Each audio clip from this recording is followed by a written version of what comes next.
And we're live. Hi, everybody. Hi, everyone. I think David made it yellow today. It's very Easter. It's a different color every day. It's yellow, and I'm pink for Easter. But by the way, it just looks a whiter shade than pale. Hi, everyone. Okay, that's what you're going to be thinking of the whole time. I'm James Wesley. This is my husband, Seth Rudetsky. Welcome to Stars in the House. This is show number, I don't even know. Oh, wow. 51. Not including the 1, 2, 3, 4 plays in the house. Oh, those don't count as our shows? Well, yes, because we can't keep them up on YouTube. So, You know what I mean? We don't want to confuse people. Oh, yeah. Every time we do a play, we do a full-length play every Wednesday and Saturday. And I always get letters after going, where is Fuddy Mears? Where is Heidi Chronicles? We can only show the play while it's happening. And even poor Christine Petty paused it to make lunch. And then she went back to finish it. And it was just like blank screen. Oh, no. Yeah, you have to watch it live. So she's like, what happened to the end? So anyway, that's our agreement with Theater Authority, and Actors Equity has been great, and so we're abiding and respecting their rules. I was just so shocked by the respecting. Anyway, so coming up on Wednesday. True. It's not a talk show; those are actual plays. Yeah, we gotta keep up. Coming up this Wednesday, speaking of plays, Divine Sister with Charles Bush and Julie Halston. Today for Easter, NBC is rebroadcasting.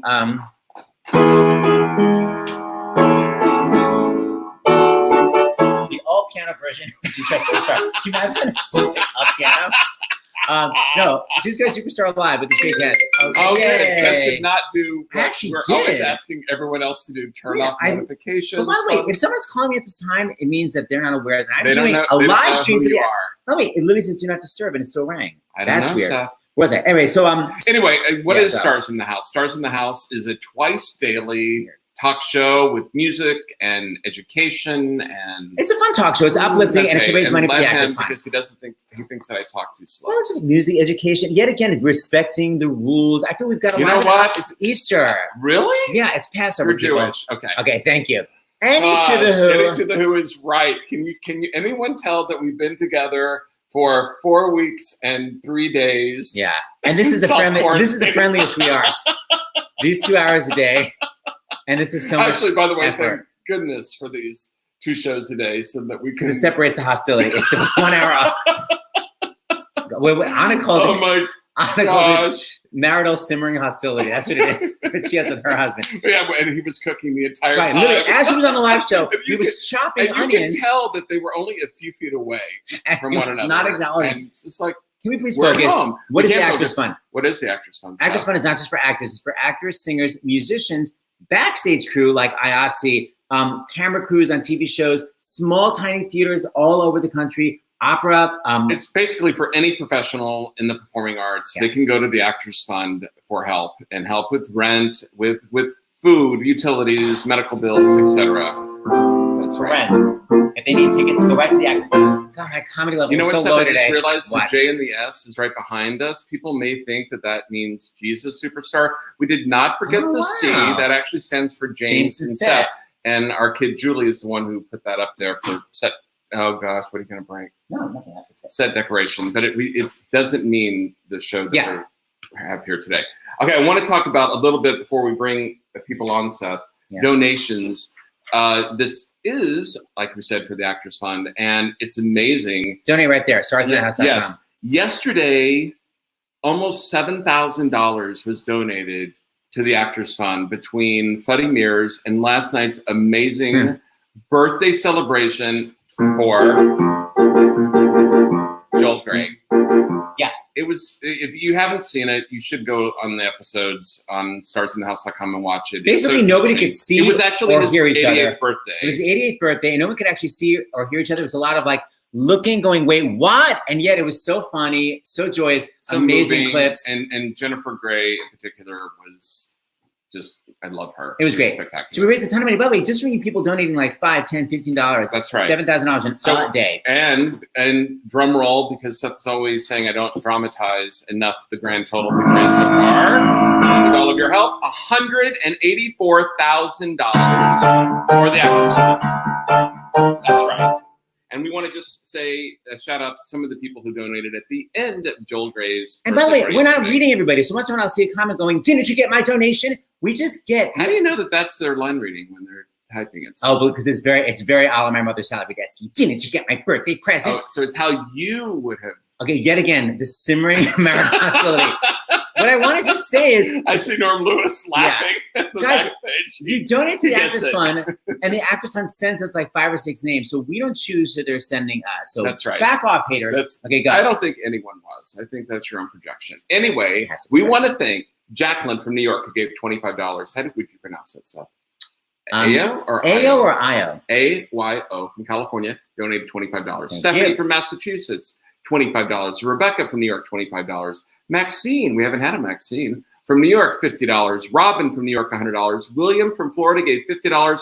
And Paul from New York gave $25 last night for Jill Gray's birthday celebration. Thank you. I wanted to say, it's still very New York and New Jersey centric. Guys, the Actors Fund is for all across America. Yeah.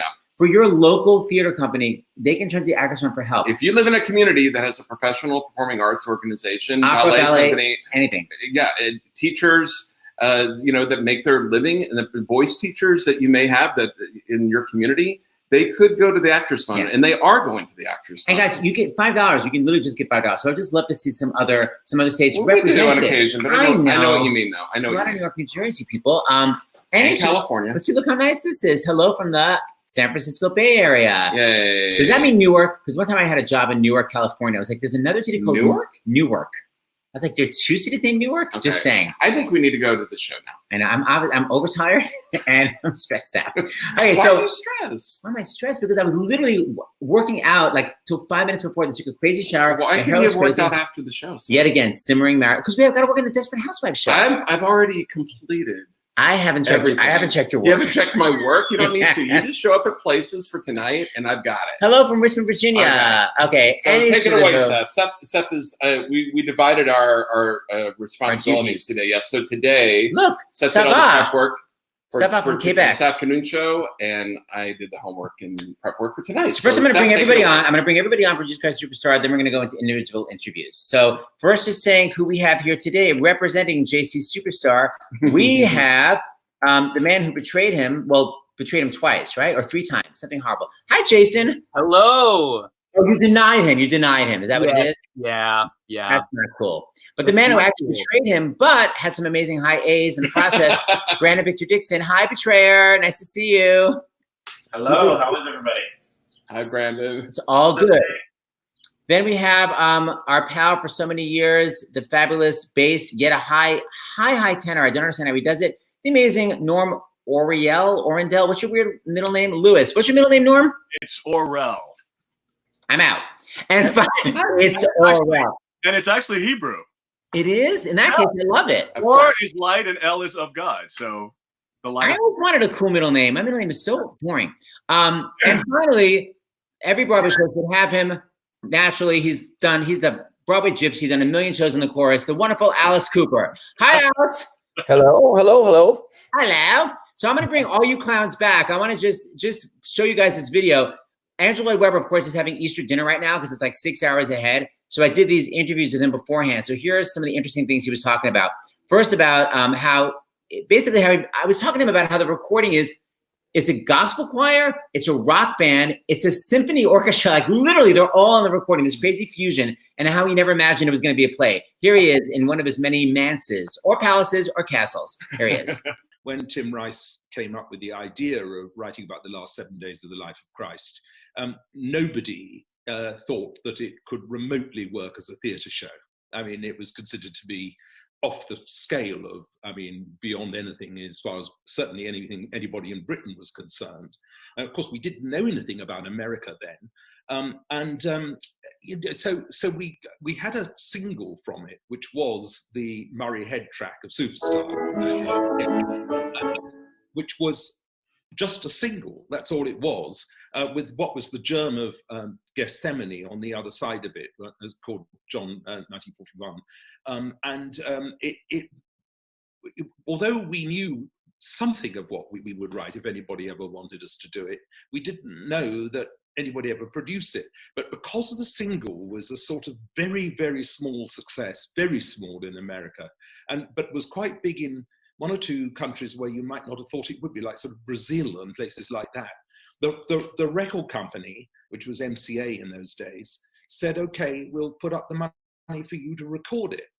So we had to record it as if it was kind of like a radio play with music, if you see what I mean. The whole point was is that if you were listening to it at home, you had to be able to follow the story with no sets, no costumes or anything. And so it was obviously, although dramatically very, very carefully constructed, it never was in that form conceived for the theatre. And so I suppose in many ways, one of the things which of course I was doing, coming back to your fusion question and all of that, is that I was thinking, well, this is Christmas and New Year all put together. Here am I with a budget. I'm 19 years old. I got 20 maybe I was by that time, but I got an orchestra. I got this, I got the other, and everything. So naturally, I mean, I was experimenting like you wouldn't believe. It's so fascinating to me that it was going to be a concept album, and now, 50 years later, it's still this amazing show that everybody loves. So I guess I first want to talk to Brandon. Hold on, let me try to do this image. Just maybe I can see your face a little bit more. Hey guys, hi. So, Brand, one of the things I'm obsessed with is that it was live. By the way, your face is being obscured by our overlay. Oh, wait. Even more passive aggressive. Norm, a big laugh from Norm. You know what, Norm? I don't like your attitude. Oh, wow. Hey. All right, so Brandon, what freaked me out is that it was live, and I feel like 8 minutes in, you had to hit a high A. Weren't you having a panic attack as I was? Nah, because that is not even nearly the most ambitious note in the show. So, I was like, I at least get to warm up on this. And I was in the other room screaming up until 5 minutes before we started the broadcast. So I was yelling high A's out into a cavernous construction pit right before we did it. So I was ready to do that one. There were others I was thinking about. Why? What was scary for you? Wait a minute. Who's listening to me at the same time? So it's echoing. Where's the echo coming from? Hold on, I'm going to mute. Is it me? Do I need to be on headphones or something? Maybe try that. But then I won't be able to hear you. Wait, hold on. Let me see. Do I hear myself twice? So weird that you're echoing and no one else is. Regardless, what was the note you were scared of? I hit that high C in that confrontation where I got to jump off of the scaffolding and hit that C. The whole Judas's entire death is vocally treacherous. So you try and mask all of the mistakes with acting. I guess to me, it didn't seem as scary to me because they were popped out, those notes, whereas the Jesus is so sustained and you have to vibrato it. That's why I was having anxiety. But it's just an A. I was thinking about the B's and the C's that come later. Just an A. Hey, I have a clip of you doing it live somewhere else. Listen how great you sound. The myth from the man you will see, where we all soon will be. Jesus, you started to believe the things they say of you. You really do believe this talk of God is true.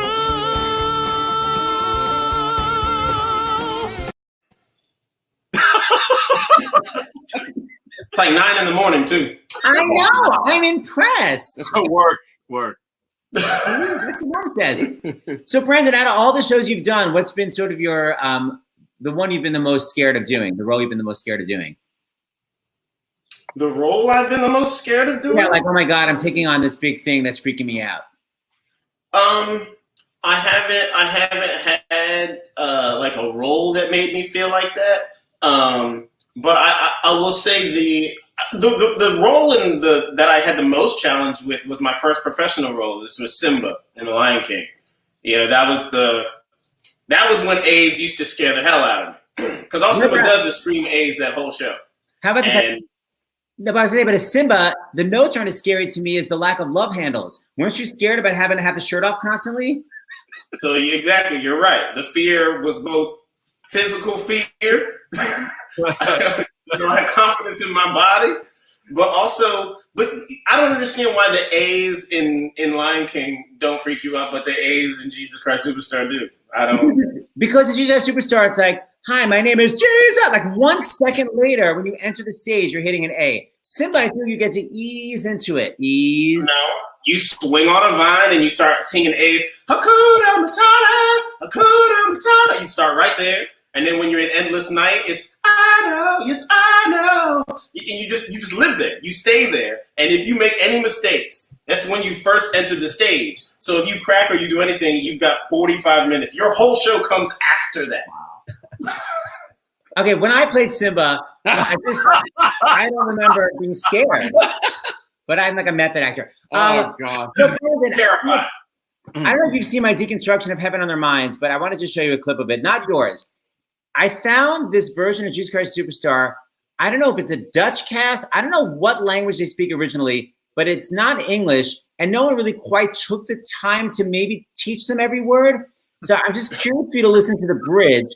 I wrote down some of it. It's Lazarus, your favorite, like his father David would have Jesus with the best. So they are English words, but it's basically like on a menu where you're just going to pick whatever you want. So I just want you to enjoy this deconstruction, and maybe the next time you do the role, you can kind of incorporate these lyrics in. Here we go.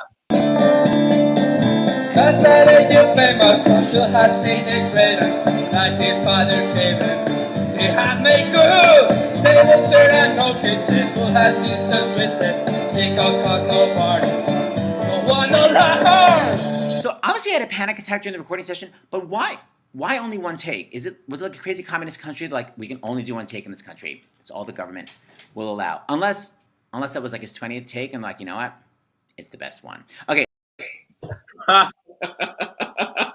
Now he wasn't nervous. About that. Okay, so Brandon, I know you told me you've been writing songs lately. I would love to hear your social isolation composingness. Are you gonna play for yourself on guitar? Do you have a track? What do you got? No, I'll play a track. Yeah, it's a song I wrote not too long ago. I think it kind of encapsulates a lot of what we're going through. So I'll share a very easy listening version of it with you all. Oh, the thing is back.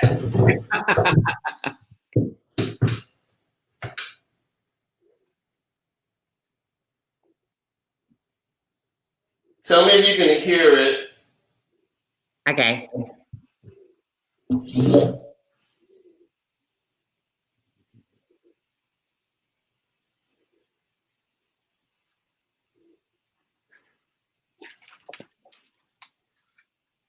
Sorry, I'm having Bluetooth issues. Someone is asking, can we see the chat? Yes, we see the comments on the side. So FYI. And there's a lot of this for you, Brandon. Victor Dixon. Yes, BBD. Yes. Yes. I don't get it. Yes. Just a lot of yes. And BBD is an icon. And then just BBD. I'll take a quality basic affirmation. So just so you know, Wow. BBD. Can we hear? We good? Yeah. Yes, Queen. Maybe we'll make it alright.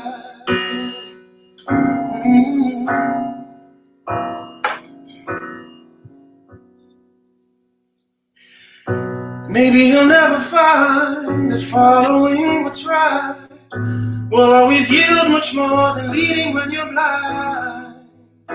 Maybe she'll never learn that power's only taken, and everything, even when given, also has a price. Maybe we'll never teach the value of a life and only show our children one side of the knife. Maybe we'll keep listening to what they say is divine and never take the time to read the truth between the lines. But maybe we're gonna make it alright. Maybe not today, but maybe tomorrow night. Yes, maybe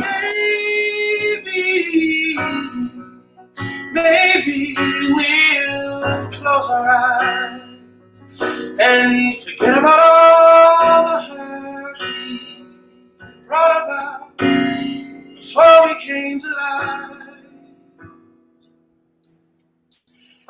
Maybe he'll never find the words to make it right. Maybe she'll never learn that there should be a higher price. It just might be too late to try, but maybe we'll make it alright. Maybe we'll never see who they could truly be. Maybe you'll keep ignoring your inflexibility. We might just keep living the lie, but maybe we'll make it alright. Yes, maybe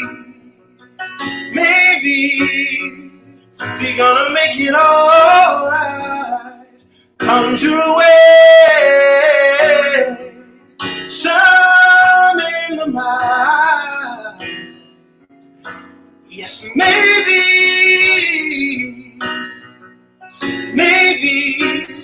the only reason we've committed these crimes is to understand all the pain and sense this blame, just so we could make it right.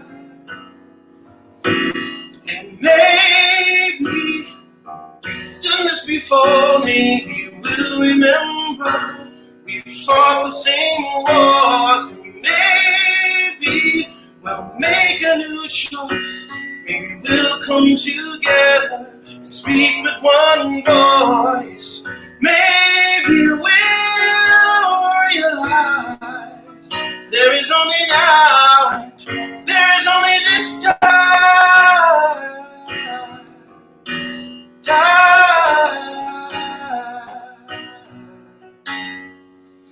Yes, maybe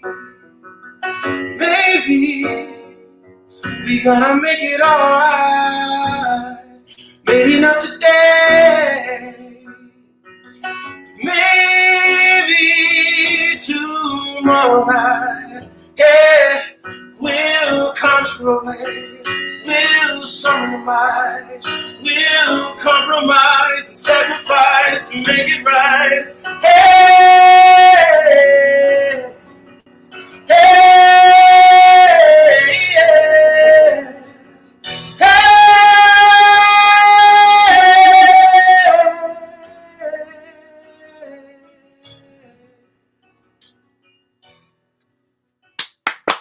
Yeah, I just We might have lost people in front of the window to like get that good natural light, and the clouds literally parted and opened up, and the sun came out while you were singing that song. It was amazing.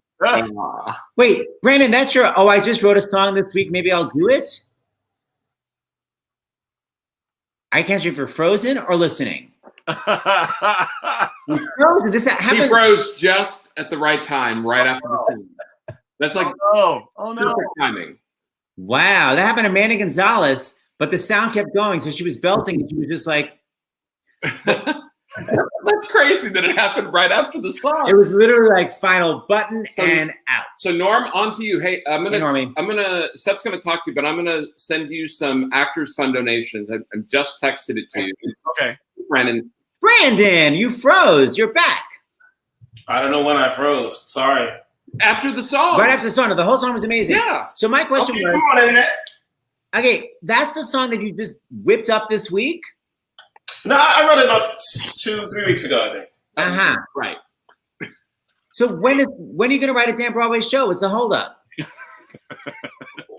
When I come up with 24 more songs that are as good as that. And the quality narrative to go along with it. Oh, whatever. Those are details. All right, Norm, read the donations. All right, batch one, Cynthia from California is 100. Victoria from New York, 50. Matthew from Massachusetts, 50. Jacqueline from New York, 15. Kathy from Florida, 50. Eileen from Virginia, 50. Robert from New York, 25. Yay. Thank you, batch one. Those are the ones that just have come in the last 15 minutes. It's amazing. All right, so Norm. Yeah. I have the opposite question that I have for Brandon. Yes. So you walk on stage and your first notes are literally an octave below a B. Arthur special. So how did you literally get, yes, thank you, Jason. How did you get, when you're nervous, adrenaline makes your voice raise. So how did you get this damn low notes? You try not to warm up. But that's your signature. How did you get the low notes for this? Bitch. Anyway, family show. You just try not to warm up, because if you warm up past a certain note, it's difficult to get it back down there. And I just have to commend. I will say this about Brandon. I've known his work for a while now, seeing him in different shows. I knew he could handle it. When I first found out that he was hired to do this show, I was like, oh yeah, he's perfect. I knew he could sing it. I didn't know he could sing it. That man right there is Brandon. You're amazing, and I would be in awe every rehearsal. And then our 2 performances just blew me away. So kudos to you. I love you. All that. I appreciate you. As far as hitting low notes, I tried my best to just kind of just stay down there and not talk above a certain, I even talked down there a lot during the day. I'm going to play how great you sounded, because you literally were actually able to vibrato it. That's what I was so impressed about. Listen to this craziness. Oh, gentlemen, you know why we are here. We've not much time and quite a problem here. It's so good and creepy. And Go ahead. Who did your drag makeup? Because I loved it.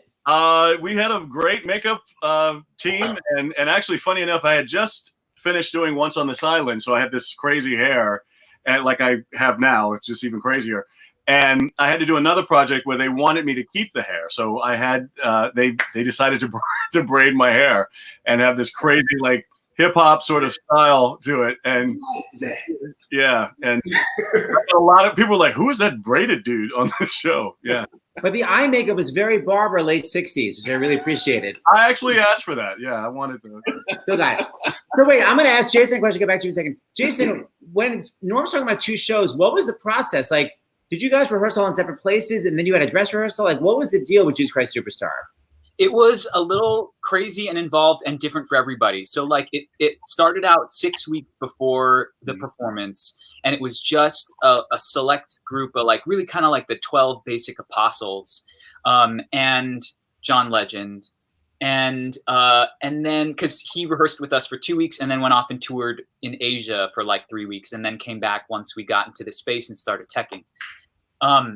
But like it was slowly, they started incorporating more and more and more people. So then we got, more ensemble members, and then we got like more musicians, the amazing female string quartet that was walking around on stage. And then we got like a bunch of dancers who were just like dancers and there to serve that purpose in a really cool way. So like it was different for everybody. But we were rehearsing in the basement of, what was that church? Where it's on 59th Street or something, 50 something, 56. Where the Rockettes rehearse usually. Yeah. Exactly. It's this huge basement rehearsal space. And that's where we rehearsed for about a month or 5 weeks, I want to say. And then we spent a week in the stage. In New York? In New York. Was it New York. Park Avenue Armory? Is that right? No, it wasn't Park Avenue. It was in Brooklyn. Brooklyn, yeah. Brooklyn Armory, I think is what it's called. Okay. And then you guys did the show twice in one day? No, we did one night. We did the show before the actual live performance. So we did a full-on quote unquote dress rehearsal just in case anything went wrong, just in case. And everything was just as you saw it on that Easter, but we had recorded it before that. Just like with Rent. Right. Rent did. Yeah. What all of the shows do. Yeah. Yeah, they were smart because they were. Yeah, okay. So I want to just after your low notes, I want to just talk about. And speaking of Barbara, you do one of my favorite things where you vibrato on closed syllables. So I want to ask you whether you thought about that, if that's a plan or that just happens naturally. I think you and you always mention. I think me and Gavin Creel, and Barbara are the same. So we come from the same cloth. That's just what we do.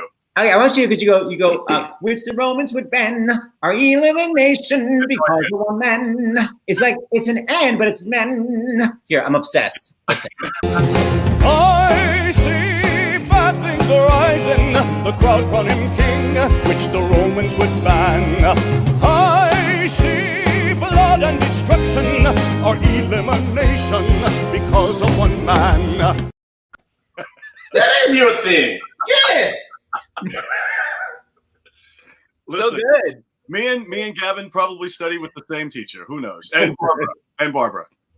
Okay, it's crazy. I'm gonna come back to you. Ryan, I'm gonna come back to you. I want to talk about ALW for a second. So I was talking to Andrew Lloyd Webber because I think a lot of people think all of his music is like nighttime, like very kind of pretty romantic songs. Like people do not give him credit that at 20 years old he wrote this crazy ass score, which is so bad. I was trying to count the overture. Listen, it goes 1, 2, 3, 4, 5, 1, 2, 3, 4, 5, 1, 2, 3, 4, 5, 1, 2, 1, 2, 3, 4, 5, 6. It's crazy. Yeah. I don't think anyone realized he was 20 years old. It's so unbelievably advanced. So I talked to him about that and praised him. Okay, I think the first clip is this. Here we go. The last section of Superstar is, of course, I mean, by definition, because of the story that it's telling, fairly harrowing. And no, not that. This. Hold on. When you haven't got anything visual, you have to think, how do I keep anybody, interested for 100 minutes? And that's part of that. Well, I suppose that is the joy of writing through composing. You were writing that you felt it was really important to have these meter changes, like the everything's all right, and also that. Yes, but you got 5/4 and 7/4 there. Why did you think it was important to have the 5/4 and the 7/4? Well, but if you can imagine those words say if it was 4/4 and say 4/4 time in both cases, can you imagine how boring? Da da da da da da da da da 1 ba ba da da da 2 3 4 1 2 3 4 1 2 3 4. But once you get da da da da da da da da ba ba da ba da ba ba bum, you've got a forward motion. You've got the people in the temple saying, so leading to one of the moments that I always think is one of the best entrances that I've ever been able to do, which is Jesus arriving with the big rock chords. I mean, that is something that I still love when I hear it done properly. But you have to have that football. You see, again, 5/4. Try not to get worried. Try not to turn on to. It's got a lilt that says everything's all right. Yes, everything's fine. And I think that's very important.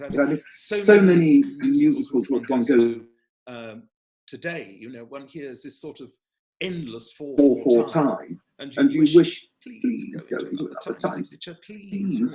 Even if it's just 3/4 or 6/8. Even if it's 3/4. Oh wait, doesn't it look like it was an interview with Andrew Lloyd Webber and then I just shoved my face in like 2 years later? Yeah, it's just like asking a question. It really was the two of us talking, but it's so fake looking. Okay, wait. So Norm, just for 2 seconds, just for the people that are watching right now that I feel have a lot of talent and they're maybe in other jobs. Can you just talk about how you were in another job for a while?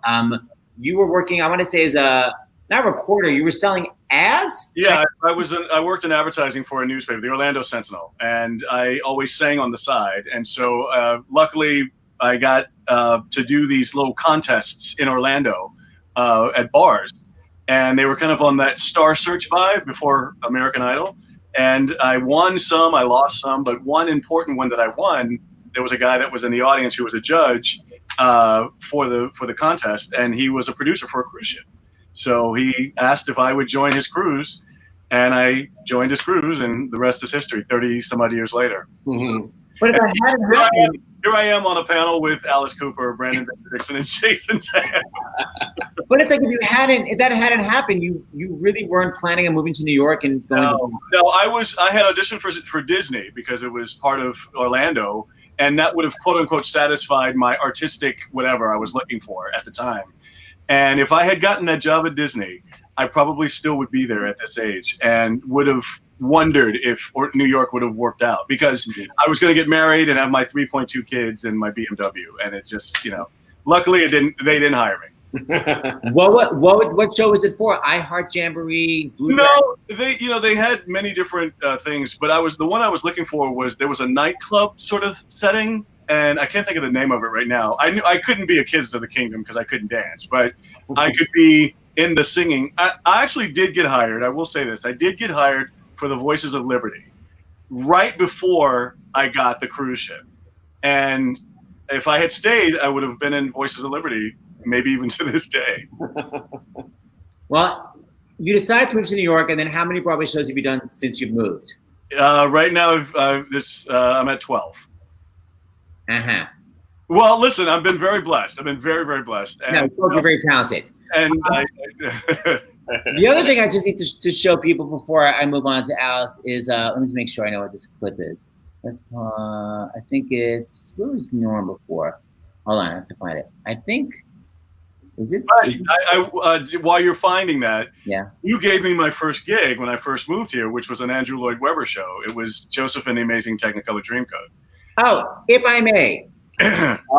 So Norm, I knew Norm had a great voice, but I was also 22. So the combination of me loving his voice and having no taste. So his solo was supposed to be, there I was standing in front of a vine. I put some grapes and I crushed them to wine. I gave them to Pharaoh who drank from my cup. I tried to interpret, but I had to give up.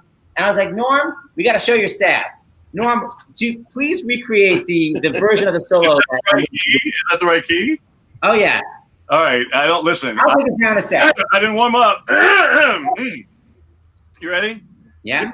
Give me a note. I'll take it down a step. I'm too nervous. There I was standing in front of the vine. There I was standing in front of the vine. I picked some grapes and I crushed them to wine. Gave them to Pharaoh who drank from my cup. I tried to interpret, but I had to give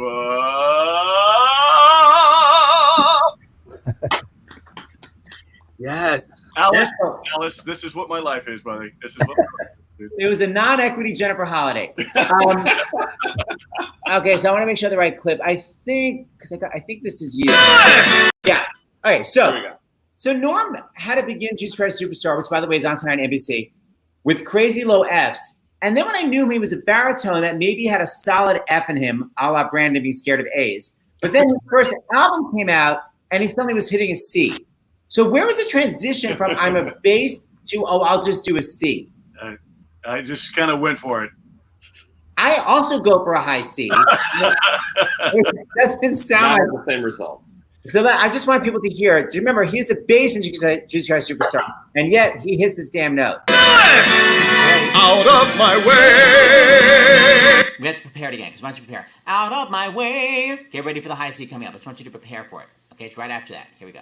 They're spelling Norm. Out of my way. I'm here to stay. King of. That was a C.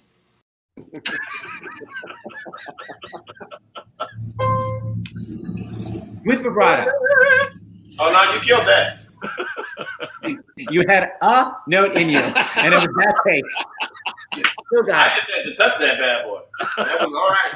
I mean, come on. All right, so Alice Cooper, people do not expect you to be doing musical theater. And yet I know, don't you listen to the Broadway channel on SiriusXM? I surprised you that time I came into the studio. Remember? Well, the snake surprised me, but you surprised me even more. Yes, dear. You know, my show has always been a Broadway show. It's been rock and Broadway, vaudeville mostly. You know, I just took from vaudeville, West Side Story, a little bit of horror, a lot of Rolling Stones, and we mixed it all together, and it became a strange vaudeville. But it was always extremely theatrical. Welcome to My Nightmare. Those were not rock dancers; those were Broadway dancers.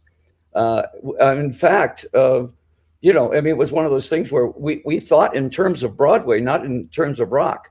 Musically, it was hard rock. It was always going to be that. We weren't going to water that down. But visually, I wanted it to come to a life. Most kids had never heard of West Side Story. You know, if you went, when you're a jet all the way, the kids would go, what is that? Well, I figured I'd educate them to what that was. Was that the most influential musical to you as a kid, or were there others also? No, absolutely. That was the one that really affected us. In fact, we did a song called Gutter Cats versus the Jets on the School's Out album. And it was one of our songs, and we inserted the entire fight scene with switchblades on stage. There was real blood on stage back then because, you know, I mean, our theater was a little bit more dangerous. And then what happened? You got a phone call one day. Hello, this is Andrew Lloyd Webber. Cool, blimey. And he just asked you to be in it? Well, I had done the re-recording with Tim Rice. Tim and I were friends from a long time ago, and he says, "Would you like to do Herod?" And I thought, sure, I could do Herod. Don't ask me to do anything as rangy as these guys, but give me that one in the middle, and I can make him sound pretty arrogant. You know, I always thought Herod should be a very arrogant, condescending rock star. You know, this was not about Jesus. This was about him. 100%. Did you base that on any arrogant rock star you knew? No, but Alan Rickman. Oh, I thought Alan Rickman was this condescending, you know. yes. You know, he had this natural thing where he looked down upon you at all times. And I said, well, that's who Herod should be. Herod should be a mixture of Alice and Alan Rickman. So when he walked out and he looked at Jesus, he goes, Jesus. You know, with a little bit disdain. Is this the first musical, like legitimate musical you've ever actually been in? When I was 17, I did Bye Bye Birdie I was one of the birdies with Jan Murray in a local theater in Arizona, in the theater in the Round. First time ever on stage. And right then was when I got totally infected by it. And I said, this has got to be part of rock and roll. Rock and roll needs to go theatrical, you know, and, you know, you crawl out on that limb in rock and roll, and either you're going to be the biggest idiot on the planet or you're going to be a genius. If you make it work, then people go, oh, I get it, you know. Yeah, because you had the idea, but you were able to actually format it on stage. Like, who were the people that were formatting your idea of who you were and the kind of shows you did? Like, who was helping you do that? Well, you know, pretty much it was myself and my wife, Cheryl, who was, she was with Joffrey Ballet. She was with Hubbard Street. She was classically trained, everything like that. Shep Gordon, my manager, was very much, we both had a couple of things in common. Hell's a Poppin'. Hell's a Poppin' was something we both really looked at and said, that's brilliant. That needs to be in rock and roll also. The absurdity of it. I think Jerry Lewis tried to do it on Broadway and it never worked. Yeah, and it was a big bomb. Wow. Yeah, but the movie was spectacular. It was so ridiculous. Bring that to rock and roll, because rock and roll was a bit too serious. I thought rock and roll needed to be a little bit more ridiculous, you know, angry, but still ridiculous. Alice, early on, because of your approach to it theatrically, did you get any pushback from concert promoters or anyone like that? Oh, everybody hated it. Yeah. Everybody absolutely hated it, because when they saw it, they didn't know what to think of it. First of all, here's this guy named Alice Cooper with a snake and, you know, makeup on. And the whole idea was to irritate every parent in America, you know, because every kid was going to love this character because he was, you know, he was everything that they wanted in a rock star. Rock and roll they had all these heroes. They had no villain. There were all these Peter Pans and no Captain Hook. And I went, I will gladly be Captain Hook, you know, but he's got to have a sense of humor, and he's got to bring the songs. The songs have got to be there. So without a hit record, you had like 14 top 40 records. That was unusual for a band that was so theatrical. Wow. I want to just talk about your song for a second. Here's Sir Lloyd Webber talking about why your song happened. It's a lot of titles. Here we go. The last section of Superstar is, of course, I mean, by definition, because of the story that it's telling, fairly harrowing. And it occurred to me very, very early on that we had to have something that was a moment of some kind of light relief, particularly when we were hearing it on record. And that is how King Herod's song happened. Because incongruous thing of doing it almost like a kind of English musical song, it just breaks the mood, and then it sets you up for Judas's death, and then for the trial, and then for the final sequences. And I think, again, I mean, with all the shows that I've been involved with, that how you use music, I mean, put it another way, light and shade, where you plant and where you use a melody. Like, I mean, Mary Magdalene's song, I Don't Know How to Love Him, returning with Judas singing, I Don't Know How to Love Him, is again, it's not random. Tim Rice and I spent quite a long time together, working out the story. And my thinking, how do I, for people back at home listening to this for the first time, how do I keep their interest? And it worked. Here you are singing it. I think it's like with stills of the show. Here's Alice Cooper. So you are the Christ, you're the great Jesus Christ. Prove to me that you're no fool. Walk across my swimming pool. If you do that for me, then I'll let you go free. Come on, King of the Jews. Hit it, boy. Is that an outfit from your closet? I wasn't supposed to tell the cast here, but that costume was half of the budget for the entire crew, for everybody. And what it was all of his victims from different paintings that was put on cloth, and then they made the suit for me, Elvis style. So it looked really, really good on me. And at the end, of course, I said, so you're not going to miss this suit on Monday, right? They took it immediately. As soon as I finished the song, it was gone. Sitting there in my underwear going, where did the suit go? Oh, that's unfair. Alice, it seems like such a natural segue from your rock concerts to doing that role in Jesus Christ Superstar. Did it feel any different? Like, was your experience? How was your experience doing it versus your rock concerts? Well, the difference was, I was on tour at the time.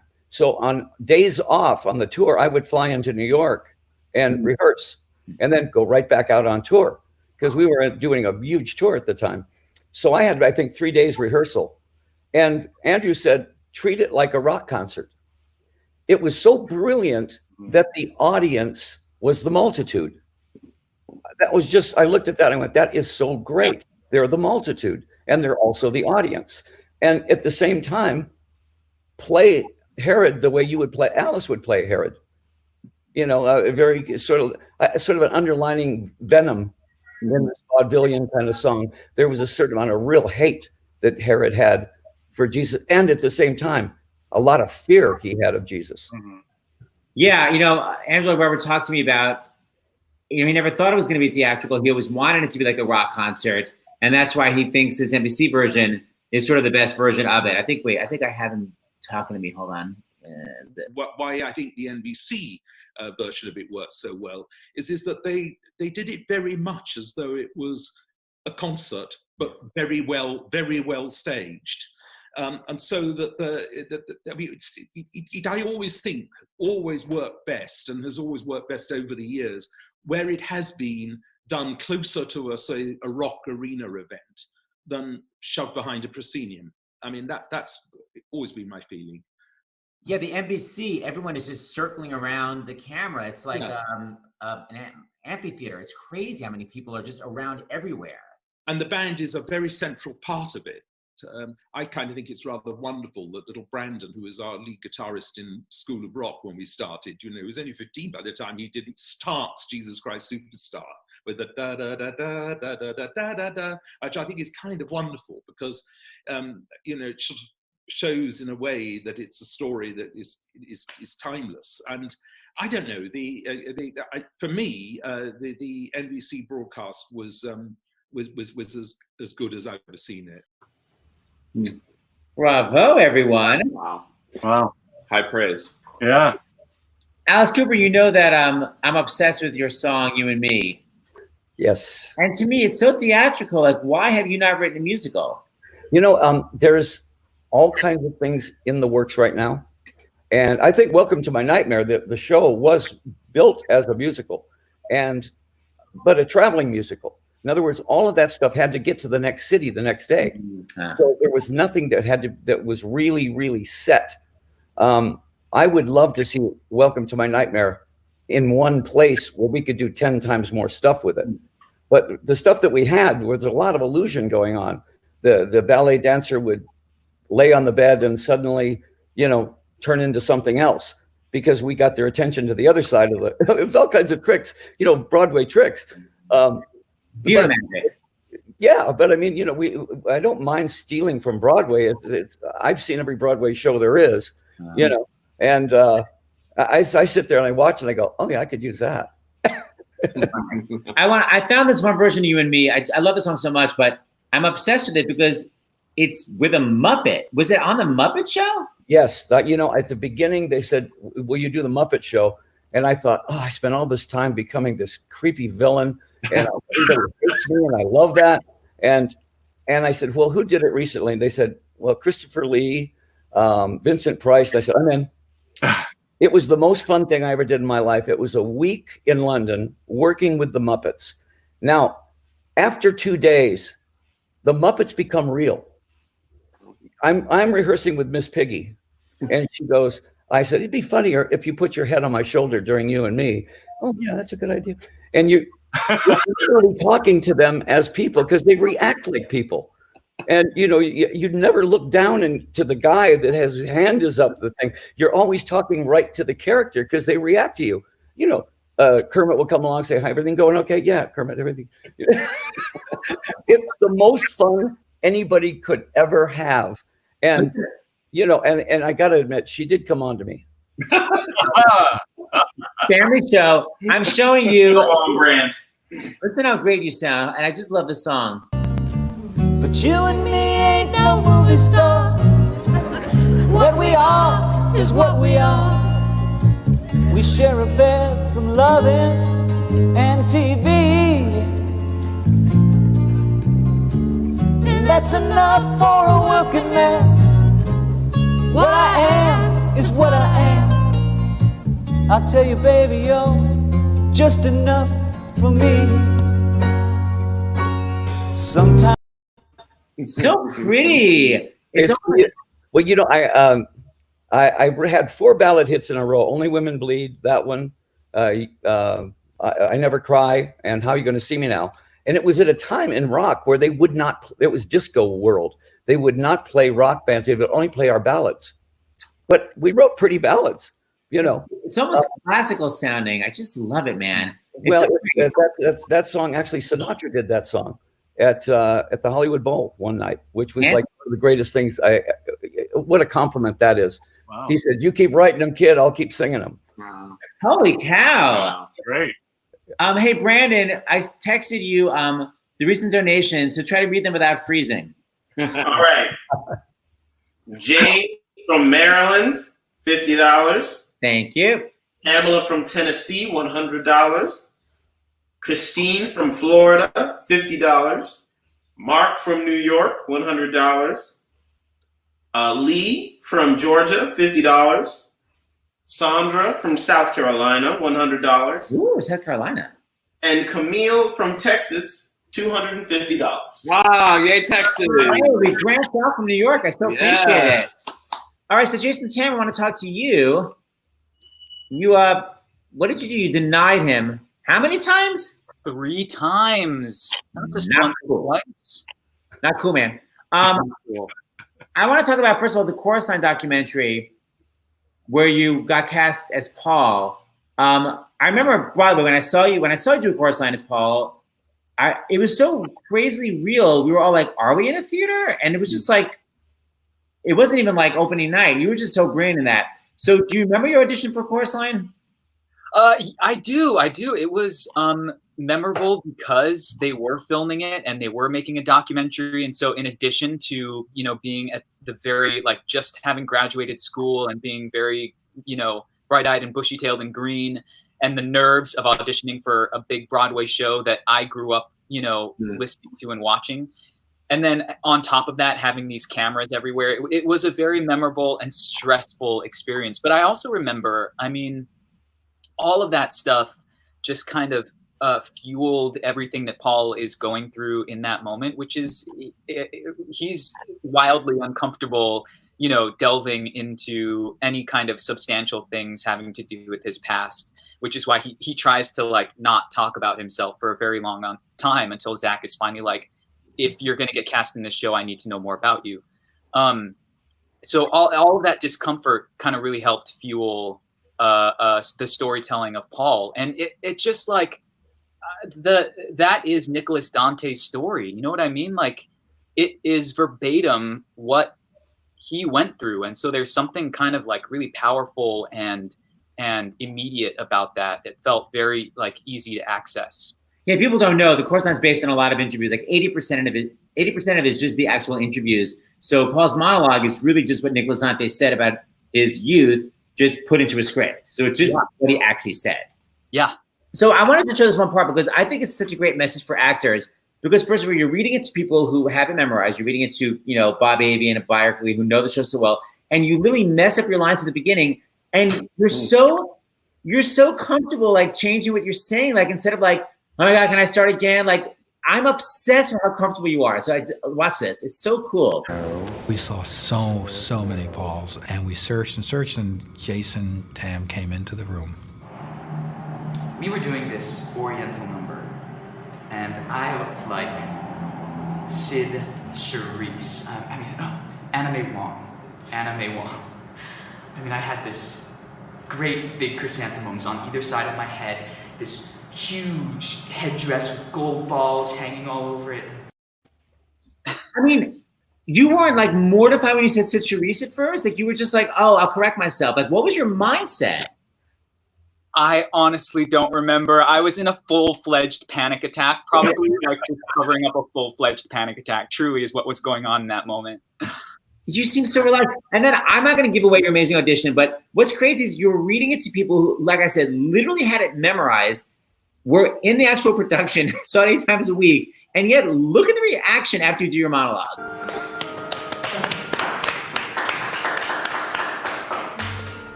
Well, you got me. Oh, for an audition, Jesus, it was excellent.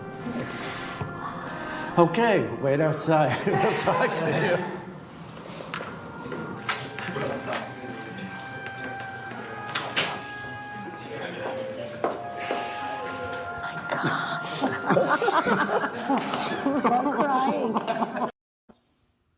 We're literally crying and they have it memorized. I mean, how does that make you feel?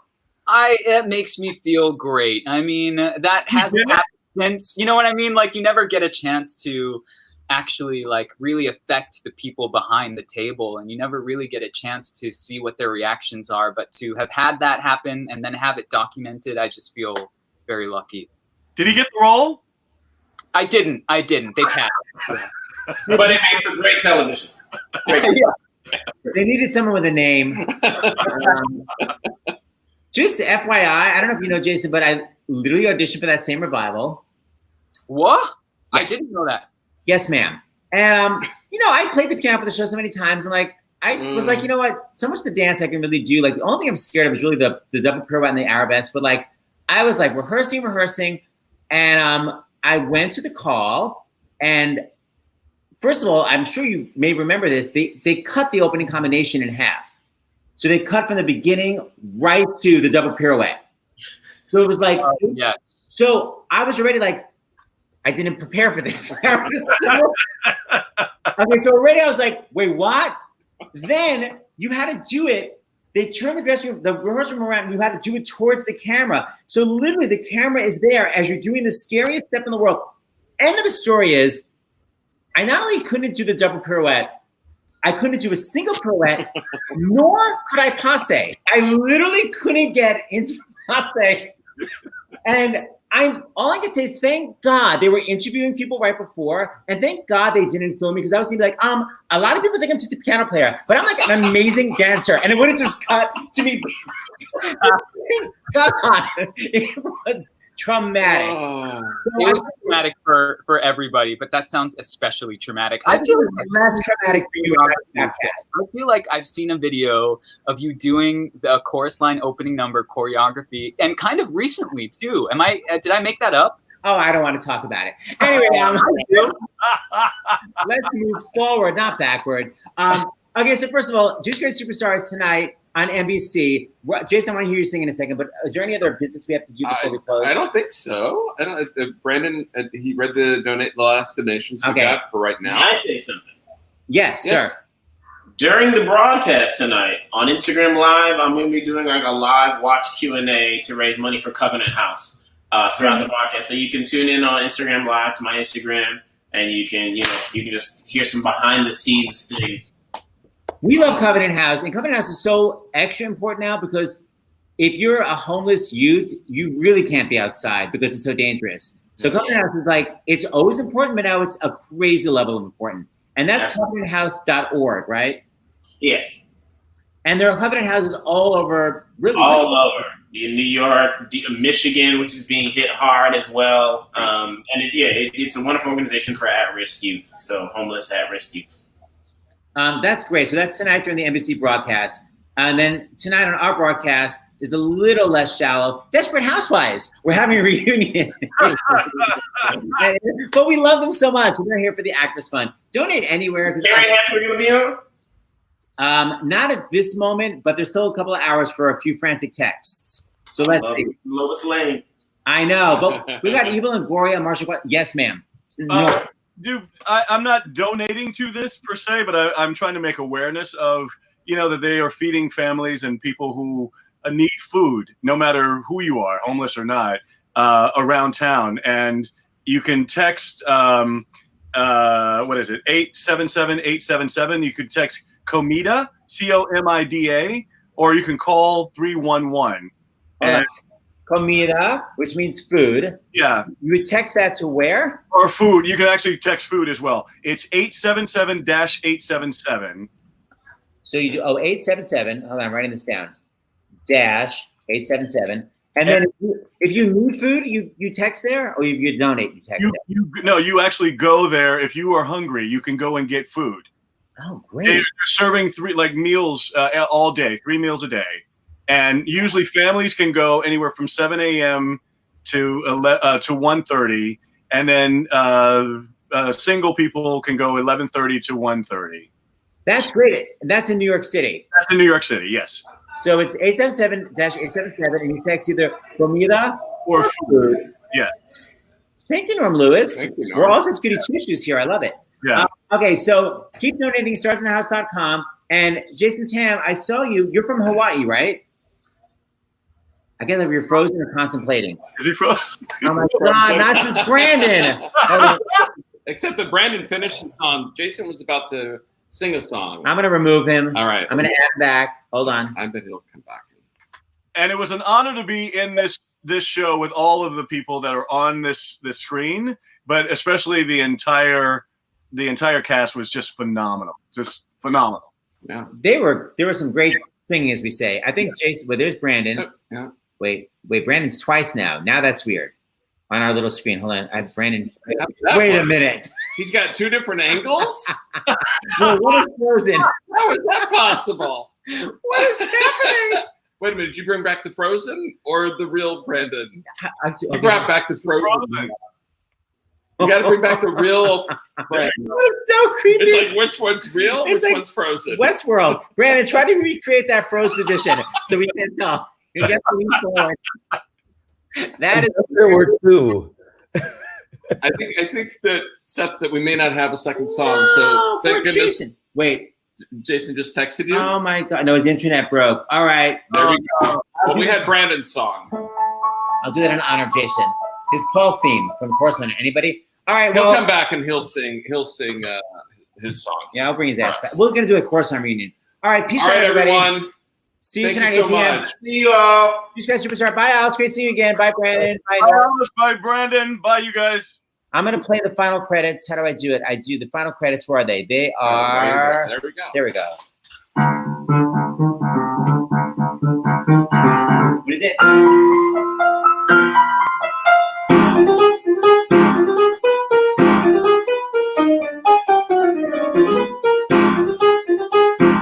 It's hard to play. Oh my God, this is so hard to play. Is there anything easy in the Keep show? going. The credits are there. You go. That's easy. Spin. That I It's clearer now. You still got it, Norm. All right, peace out, everybody. Bye.